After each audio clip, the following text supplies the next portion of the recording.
भाइयों बहनों, ये जो आग लगा रहे हैं, टीवी पे उनके जो दृश्य आ रहे हैं, ये आग लगाने वाले कौन है वो उनके कपड़ों से ही पता चल जाता है। चाहते हैं पाकिस्तान में मुसलमान पर अत्याचार होगा, बांग्लादेश में मुसलमान पर अत्याचार होगा, कभी नहीं हो सकता।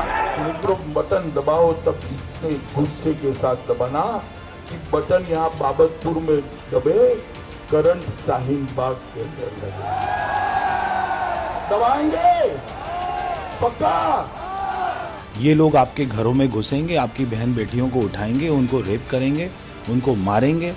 इसलिए आज समय है। कल मोदी जी नहीं आएंगे बचाने, कल अमित शाह जी नहीं आएंगे बचाने। डीजीपी साहब हमारे सामने खड़े हैं। मैं आप सबके बिहाफ पे ये बात कह रहा हूँ, ट्रंप के जाने तक तो हम शांति से जा रहे हैं, लेकिन उसके बाद हम आपकी भी नहीं सुनेंगे अगर रास्ते खाली नहीं हुए तो। अगर आप छोटे छोटे पाकिस्तान बनाओगे तो एक बहुत बड़ा हिंदुस्तान जरूर खड़ा होगा इसके जवाब में। देश के गद्दारों को, देश के गद्दारों को पीछे तक आवाज आनी चाहिए, गिरिराज जी को सुनाई दे। जय श्री राम। गोली क्यों चलाई? क्योंकि हमारे देश में ऐसा नहीं चाह सकता।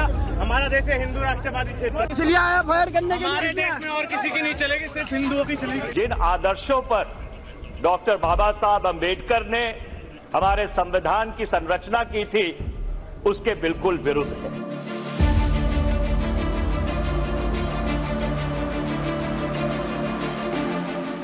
2020 का फरवरी महीना, जिसमें झुलसी थी दिल्ली।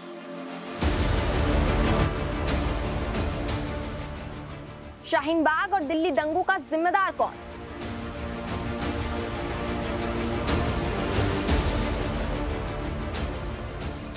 किसने दिया दिल्ली दंगों को जन्म?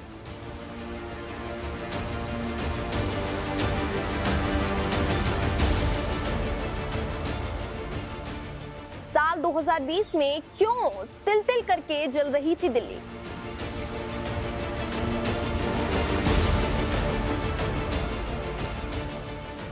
दिल्ली दंगों में कितने बेकसूर परिवारों को चुकानी पड़ी थी कीमत? इन तमाम सवालों का जवाब आज की इस रिपोर्ट में। नमस्कार, मैं हूं आपके साथ जयंती झा और आप देख रहे हैं स्पार्क न्यूज। वीडियो पसंद आए तो इस वीडियो को लाइक, शेयर और हमारे चैनल को सब्सक्राइब करना मत भूलिएगा। फरवरी 2021, इस वक्त इसी साल का यही महीना शुरू है, लेकिन महज एक साल पहले जब हम फरवरी महीने में जाने की सोचते हैं तो दिल दहल जाता है। क्यों? क्योंकि फरवरी 2020 में राजधानी दिल्ली इस वक्त आग में झुलस रही थी। दिल्ली में दिल दहला देने वाले दिल्ली दंगे जारी थे, लेकिन उस साल के फरवरी महीने में और इस साल के फरवरी महीने में फर्क सिर्फ इतना है कि तब देश का एक तबका खुद को इस देश का हिस्सा साबित करने के लिए सड़क पर था, और इस साल फरवरी महीने में देश का किसान खुद का भविष्य बचाने के लिए सड़कों पर आ खड़ा हुआ है। दिल्ली दंगे इस वक्त जहन में इसलिए बसे हुए हैं क्योंकि अभी की तरह तब देश की सरकार को इस देश की उस तबके से सरोकार खत्म हो गया था। राजनीति चरम पर थी, जिसका हर्जाना बेकसूर परिवार भुगत रहे थे। राजनेताओं की राजनीति से देश के नागरिकों को देश का गद्दार करार दे दिया गया था। उन्हें गोली मारने के नारे लगाए जा रहे थे। देश के गद्दारों को, देश के गद्दारों को पीछे तक आवाज आनी चाहिए, गिरिराज जी को सुनाई दे। जय श्री राम। गोली क्यों चलाई? क्योंकि हमारे देश में ऐसा नहीं चाह सकता। हमारा देश है हिंदू राष्ट्रवादी क्षेत्र, इसलिए आया फायर करने के लिए। हमारे देश में और किसी की नहीं चलेगी, सिर्फ हिंदुओं की चलेगी। सड़क खाली करने की धमकी दी जा रही थी। डीजीपी साहब हमारे सामने खड़े हैं। मैं आप सबके बिहाफ पे ये बात कह रहा हूँ, ट्रंप के जाने तक तो हम शांति से जा रहे हैं, लेकिन उसके बाद हम आपकी भी नहीं सुनेंगे अगर रास्ते खाली नहीं हुए तो। अगर आप छोटे छोटे पाकिस्तान बनाओगे तो एक बहुत बड़ा हिंदुस्तान जरूर खड़ा होगा इसके जवाब में। लोगों के घर में घुसकर उनके घर जला दिए गए, लेकिन शुरुआत कहां से हुई? भाइयों बहनों, ये जो आग लगा रहे हैं, टीवी पे उनके जो दृश्य आ रहे हैं, ये आग लगाने वाले कौन है वो उनके कपड़ों से ही पता चल जाता है। चाहते हैं पाकिस्तान में मुसलमान पर अत्याचार होगा, बांग्लादेश में मुसलमान पर अत्याचार होगा, कभी नहीं हो सकता। मित्रों, बटन दबाओ तब इतने गुस्से के साथ दबाना कि बटन यहाँ बाबतपुर में दबे, करंट शाहीन बाग के अंदर लगे। दबाएंगे पक्का। ये लोग आपके घरों में घुसेंगे, आपकी बहन बेटियों को उठाएंगे, उनको रेप करेंगे, उनको मारेंगे। इसलिए आज समय है। कल मोदी जी नहीं आएंगे बचाने, कल अमित शाह जी नहीं आएंगे बचाने। उम्मीद है इस शुरुआत को दिल्ली भूली नहीं होगी। सीएए एनआरसी के विरोध में पूरा देश आ खड़ा हुआ था, क्योंकि बार बार सरकार ने देश को ये समझाया कि इस कानून के जरिए इस देश से किसे बाहर निकाला जाएगा। साल 2019 दिसंबर 9 से दिसंबर 11 के बीच सिटीजनशिप अमेंडमेंट बिल को पास करने के लिए संसद में चर्चा शुरू थी। क्या आप कहना चाहते हैं पाकिस्तान में मुसलमान पर अत्याचार होगा, बांग्लादेश में मुसलमान पर अत्याचार होगा? कभी नहीं हो सकता। मान्यवर, जो मैं बिल लेकर आया हूं वो पॉजिटिव डायरेक्शन के आधार पर धार्मिक रूप से प्रताड़ित अल्पसंख्यकों को शरण में लेने का बिल है, उनको नागरिकता देने का। ये बिल की जरूरत क्यों पड़ी है? जब देश का आजादी मिला तब धर्म के आधार पर विभाजन अगर कांग्रेस पार्टी न करती तो ये बिल की जरूरत न पड़ती। किसने किया धर्म के आधार पर विभाजन? किसने किया धर्म के आधार पर? जिस चर्चा में काफी अहम सवाल उठा कि अगर आप पड़ोसी देशों में अल्पसंख्यकों के साथ हो रही बदसलूकी पर इस बिल के जरिए कदम उठाना चाहते हैं, तो सिर्फ एक समुदाय को इस बिल से दरकिनार क्यों कर दिया गया? जिन आदर्शों पर डॉक्टर बाबा साहब अंबेडकर ने हमारे संविधान की संरचना की थी, उसके बिल्कुल विरुद्ध है। विपक्ष ने सत्ता पक्ष पर जमकर हमला बोला, जो एक लोकतांत्रिक संरचना की प्रक्रिया है। जब भी सत्ता पक्ष कोई कानून देश में पास करना चाहता है तो विपक्षी पार्टियां उसका विरोध करेंगी, और विरोध के बिना लोकतंत्र और संविधान की परिभाषा अधूरी रह जाती है। तो लोकतंत्र और संविधान ये कहता है कि आपको समर्थन करने का भी अधिकार है और आपको विरोध करने का भी अधिकार है, लेकिन लोकतंत्र या संविधान में हिंसा को जगह नहीं दी गई है। अफसोस इसी बात का है कि राजनीति ने उसी हिंसा को जन्म दे दिया था। अच्छी तरह का हिंदुस्तान में ही रहा तुम। ये मीनार है, ये मीनार, ये लाइब्रेरी में घुसकर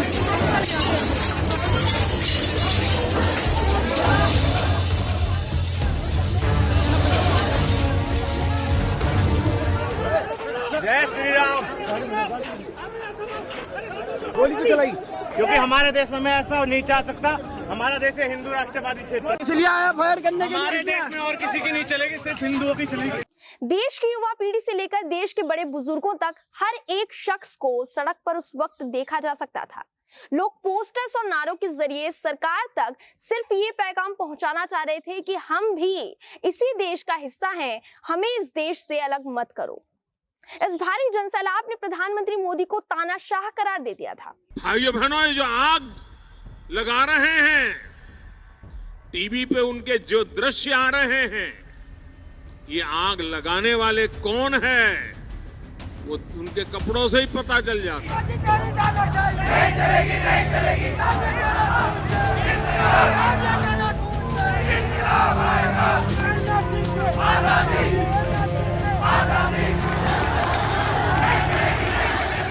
अलीगढ़ समेत देश के कई छोटे छोटे इलाकों में आंदोलन की योजना बनाई गई, जिससे कि सरकार पर दबाव पड़ सके, लेकिन सरकार पर दबाव पड़ने की बजाय एक खौफनाक मंजर इस वक्त दस्तक देने वाला था।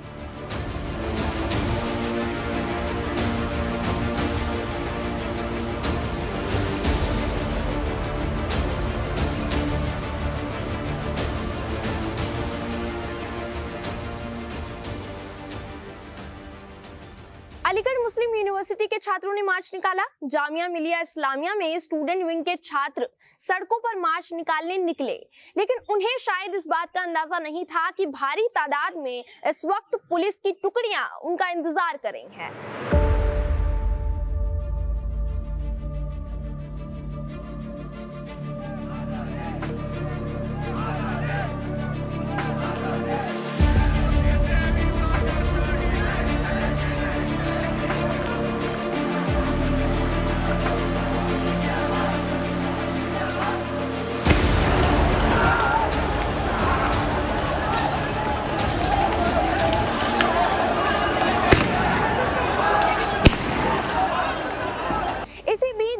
अंजाम लिया, सरकारी प्रॉपर्टीज को नुकसान पहुंचाया गया। झड़प में कुछ दंगाइयों ने बसों में आग लगा दी।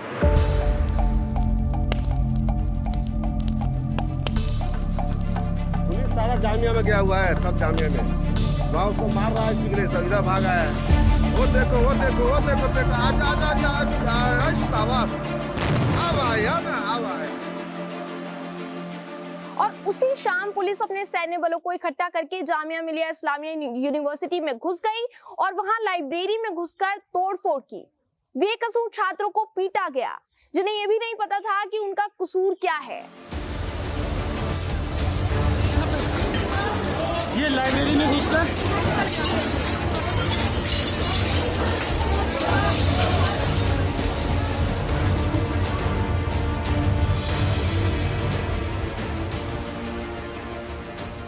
यूनिवर्सिटी के बच्चों ने दिल्ली पुलिस के खिलाफ नारे लगाने शुरू कर दिए। शर्म करो, शर्म करो, शर्म नहीं तो डूब मरो, शर्म करो।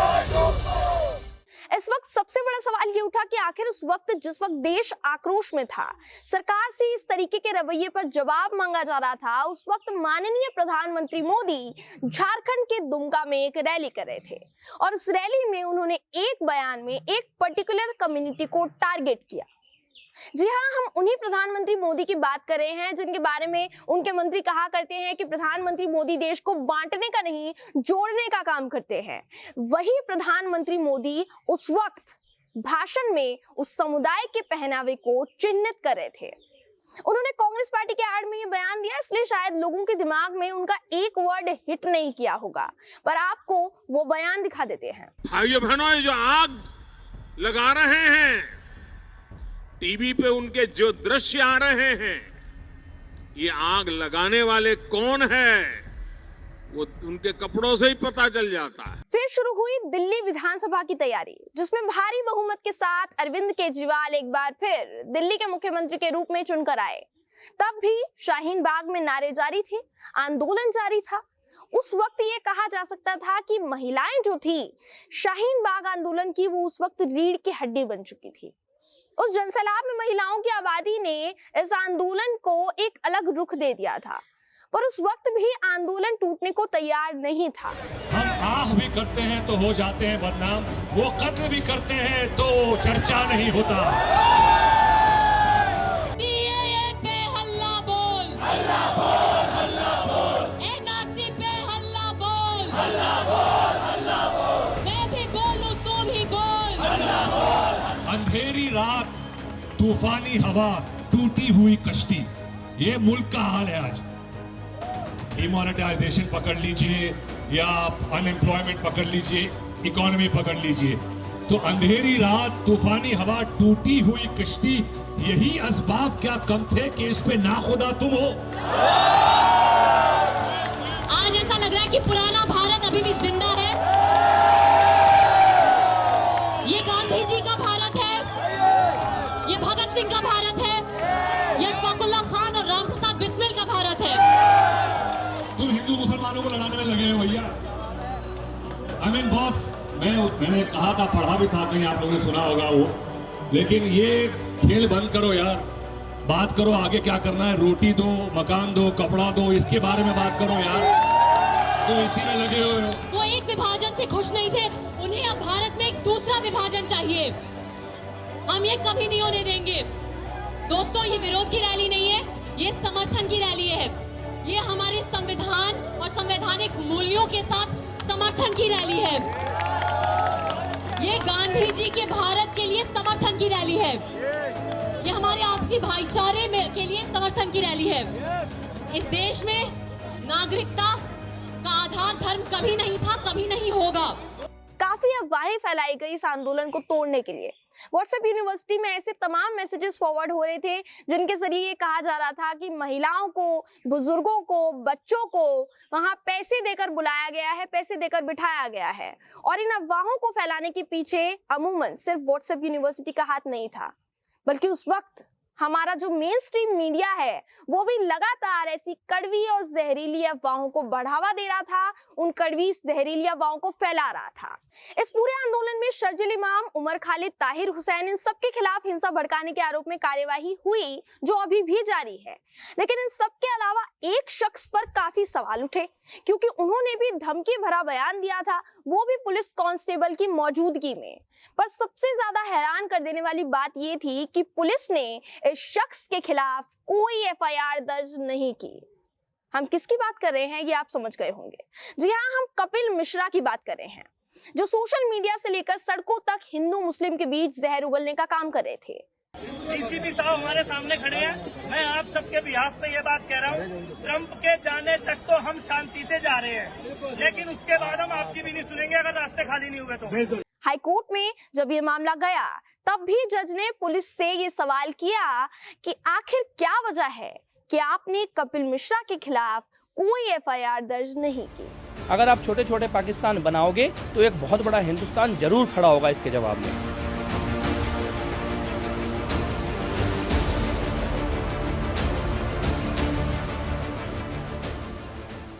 अनुराग ठाकुर और कपिल मिश्रा को उस वक्त चुनावी कैंपेन से बैन कर दिया गया था क्योंकि कपिल मिश्रा भारत पाकिस्तान करवा रहे थे, तो वहीं अनुराग ठाकुर देश के गद्दारों को ऐसे नारे लगवा रहे थे। देश के गद्दारों को, देश के गद्दारों को पीछे तक आवाज आनी चाहिए, गिरिराज जी को सुनाई दे। यहाँ तक कि माननीय गृह मंत्री अमित शाह ने भी ये कह दिया कि ईवीएम का बटन दबाओगे तो करंट शाहीन बाग जाएगा। ऐसे नारे रैली में लगवाए गए थे उस वक्त। मित्रों, बटन दबाओ तब इतने गुस्से के साथ दबाना कि बटन यहाँ बाबतपुर में दबे, करंट शाहीन बाग के अंदर लगे। दबाएंगे पक्का। मेंबर ऑफ पार्लियामेंट परवेश वर्मा ने तो ये तक कह दिया था कि ये लोग आपके घरों में घुसेंगे, आपकी बहन बेटियों को उठाएंगे, उनका रेप करेंगे, उनको मारेंगे। इसलिए आज समय है, कल मोदी जी नहीं आएंगे बचाने, कल अमित शाह जी नहीं आएंगे बचाने। ये लोग आपके घरों में घुसेंगे, आपकी बहन बेटियों को उठाएंगे, उनको रेप करेंगे, उनको मारेंगे। इसलिए आज समय है, कल मोदी जी नहीं आएंगे बचाने, कल अमित शाह जी नहीं आएंगे बचाने। लेकिन इस बयान को टाइम्स नाउ के एक इंटरव्यू में गृह मंत्री अमित शाह ने सिरे से खारिज कर दिया कि मेरे किसी नेता ने ऐसा कोई बयान नहीं दिया है। आपको बयान दिखाते हैं, अमित शाह का बयान देखिए। और आप समझते हैं आपकी पार्टी की तरफ से कुछ बयान जो आए देश के गद्दारों को, और 8 तारीख को इंडिया और पाकिस्तान का मैच है, पता चल जाएगा इंडिया कौन है पाकिस्तान कौन है, और शाहीन बाग में जो प्रोटेस्टर्स बैठे हैं वो लोगों के घर में घुस के बहू बेटियों का बलात्कार कर देंगे, इस तरह के वाक्य ऐसा बयान नहीं दिया किसी ने, बहू बेटियों का बलात्कार करेंगे। ऐसा होता है नाविका जी की पार्टी और पार्टी के कार्यकर्ता कई स्तर से प्रोसेस होकर आगे बढ़ते हैं, धीरे धीरे पार्टी उनको आगे बढ़ाती है। हर स्तर के कार्यकर्ता चुनाव के मैदान में होते हैं। कोई कार्यकर्ता कुछ बोल जाता है, मगर जनता को मालूम है कि पार्टी कौन है। चुनाव बहुत सारे दलों के लिए, सरकार बनाने के लिए, सरकार गिराने के लिए होते हैं। Bharatiya Janata party ideology based party है। हमारे लिए चुनाव हमारी आइडियोलॉजी को भी एक्सपांड करने का एक मौका होता है। चुनाव कभी भी एक मुद्दे पर नहीं लड़ा जाता है। हमने मुद्दा बनाया ही था और ये आज भी मुद्दा है कि प्रोटेस्ट देश में कैसे होने चाहिए, किस प्रकार से होने चाहिए। डेमोक्रेटिक कंट्री में, डेमोक्रेटिक सेटअप में प्रोटेस्ट की व्याख्या क्या हो और किस मुद्दे पर किए जा सकते हैं। मैंने उसमें कुछ गलत नहीं कहा था। करंट मतलब किसी को करंट देने की बात नहीं है। ये एक समझाने का तरीका है कि विक्ट्री ये विचार के साथ जुड़ी है, तो आप सोच समझकर फैसला करिए। दिल्ली के जामिया में एक बार नहीं बार बार एक ही दल के समर्थन में, एक ही धर्म के समर्थन में युवकों के हाथों में बंदूक नजर आती है। वो बंदूक चलाते हैं। जब उनसे पूछा जाता है कि गोली क्यों मारी, तो कहते हैं कि हमारे देश में सिर्फ हिंदू राज होगा। जिस राजनीति के बाद हम शुरुआत में आपसे कर रहे थे, उसी राजनीति के नतीजे ने इन युवकों के हाथों में बंदूक पकड़ा दी, इन्हें गोली चलाने पर मजबूर कर दिया। इनमें हिंदू मुस्लिम के बीच भेदभाव को जहर की तरह भर दिया गया, जो उस वक्त ये युवक अपने बयानों के जरिए उगल रहे थे। जय श्री राम। गोली क्यों चलाई? क्योंकि हमारे देश में ऐसा नहीं चाह सकता। हमारा देश है हिंदू राष्ट्रवादी क्षेत्र, इसलिए आया फायर करने के लिए। हमारे देश में और किसी की नहीं चलेगी, सिर्फ हिंदुओं की चलेगी। जिस वक्त दिल्ली का यह हाल था, उसी दौरान अमेरिका के पूर्व राष्ट्रपति डोनाल्ड ट्रंप और उनकी पत्नी भारत आने वाली थी। मोटेरा स्टेडियम में उनका भव्य स्वागत किया गया। प्रधानमंत्री मोदी के चेहरे पर इतना सा भी गम का पहरा नहीं था कि देश की राजधानी दिल्ली झुलस रही है, लेकिन इस वक्त वो ट्रंप के स्वागत करने में बहुत मशरूफ है। Friends, I present to you my friend Mr. Donald Trump. Delhi दंगों में पूरी दिल्ली आग में झुलस रही थी। हिंदू या मुस्लिम होना मालूम उस वक्त गुनाह बन गया था। हिंदू मुस्लिम का दुश्मन बना बैठा था और मुसलमान हिंदू का दुश्मन बना बैठा था। एक दूसरे के घरों में आग लगाई गई, गोलियां चली। जहां किसी अकेले शख्स को देखा जा रहा था, उसका घेराव करके या तो उसे बहुत बेरहमी से पीटा गया या मार मार कर उसकी जान ले ली गई। लगभग 53 बेकसूर लोग ऐसे थे जिनका या उनके परिवार में से किसी सदस्य का ताल्लुक इन दिल्ली दंगों से नहीं था, लेकिन उन 53 लोगों और उनके परिवारों ने इसकी कीमत चुकाई।